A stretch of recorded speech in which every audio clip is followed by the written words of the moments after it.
ولأنها معركة الأبطال كنا أبطال، ولأنها معركة الرجال كنا رجال، ولأنها معركة التحدي والصمود كنا صامدين. ألف ألف مبروك لشام بلادي، مباراة ولا أروع، أروع مباريات كأس آسيا قطر 2023 لغاية اللحظة، وهارد لك للأشقاء العراقيين. قدنا المباراة بكل اقتدار. حسين عموتة رغم بعض الملاحظات الصغيرة ولكن ترفع لك القبعات أنت واللاعبين.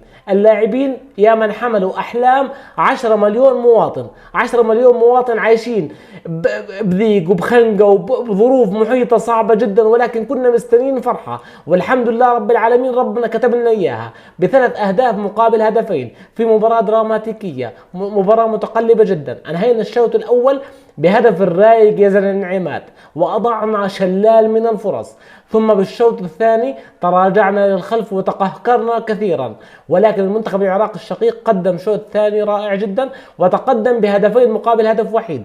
طرد أيمن حسين صنع الفارق، وأيضا بأقدام لاعبينا صنعنا الفارق. ريمونتادا ولا أجمل، الهدف بالدقيقة 95 ثم الهدف الآخر بالدقيقة 97. نزار رجدان ما أروعك، ما أهداك، ما أبرد أعصابك. اليوم اللاعبين 10 على 10. عبد الله نصيب عيني عليك بادة، مدافع كألف. يزن كل اللاعبين، يزيد أبو ليلى حارس كألف، كان جدار اليوم أمام المرمى. قدمنا مباراة ممتعة جدا. تراجعنا بالشوط الثاني أي نعم، ولكن قدمنا مباراة باقتدار بالشوط الأول وفي آخر الشوط الثاني. بالمقابل المنتخب العراقي الشقيق قدم ملحمة كروية، فعلا أجمل مباريات كأس آسيا لغاية اللحظة. قمة تليق بكلمة قمة. تأهلنا لربع النهائي، ولكن احنا صنعنا هذا الانجاز من قبل. ان شاء الله باذن الله الى نهائي البطولة، ولما لا نحلم باللقب. لدينا جيل من اللاعبين، جيل بحاجة الى مدرب بس اللي يضبط الامور، ولغاية اللحظة حسين عموتة مش مقصر رغم التأخر في التبديلات، لانه انت مش معقول تلعب لغاية الدقيقة 85 او 90 وما تبدل ولا تبديل. اللاعبين ارهقت على ارضية الميدان. يعني في حل، في خيار او في سؤال من السؤالين: هل انت مش واثق من البدلاء، او انه انت شو خطتك؟ لانه اللاعبين فعلا من بعد الدقيقه 80 انهكنا بدنيا، اصبح صار في عندنا استنزاف بالطاقه. كان بدنا التبديلات، تغييرات تحرر. شفنا لما دخل صالح راتب كيف صنع الفارق، صنع الهدف، قدم اداء راقي جدا. نزار رجدان، رجاء عايد كانوا وحوش في خط الوسط. سالم العجلين ترفع، برافو لك، برافو كابتن، ترفع لك القبعات. احسان حداد، يزن العرب، عبد الله نصيب، كل اللاعبين على ارضيه الميدان كانوا بالمستوى المطلوب. علي علوان رغم ما ضيعوا من فرص ولكن لاعب ولا اروع. محمود مرضي كذلك الامر. يزن النعمات كما وصفته في بدايه الفيديو، اللاعب الرايق، اللاعب اللي بيجيب اهداف بالعقل. يزن النعمات هدف تاريخي، هدف يليق بيزن. يزن مهاجم كألف. اليوم منتخبنا كان 10 على 10 رغم بعض الأخطاء الدفاعية، لأنه دخل فينا هدفين صراحة بأخطاء ساذجة ما بدخلوا، ولكن كان في عندنا شوي غفلة، شوية سوء التغطية. ولكن ما بدنا ننكر أيضا الجمهور العراقي والمنتخب العراقي الشقيق من أقوى المنتخبات العربية، هو المرشح للقب. يعني إحنا أقصينا المرشح للقب.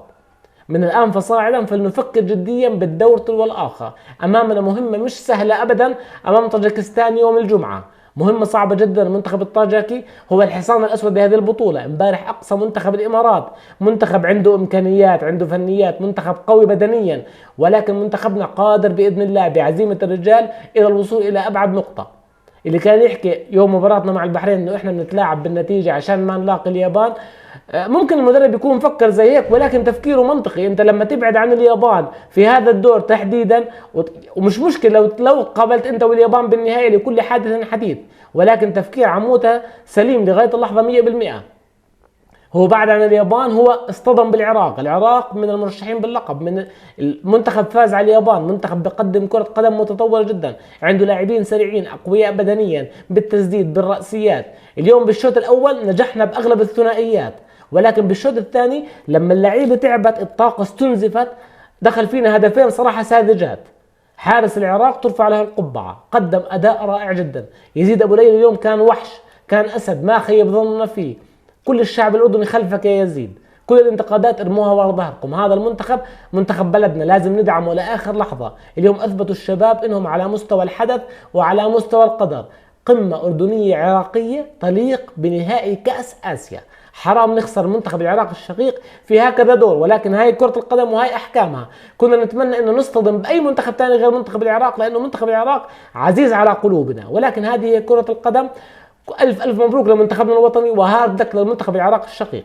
في هذا الفيديو هاي كانت وجهة نظر بمباراة منتخبنا الوطني والمنتخب العراق الشقيق.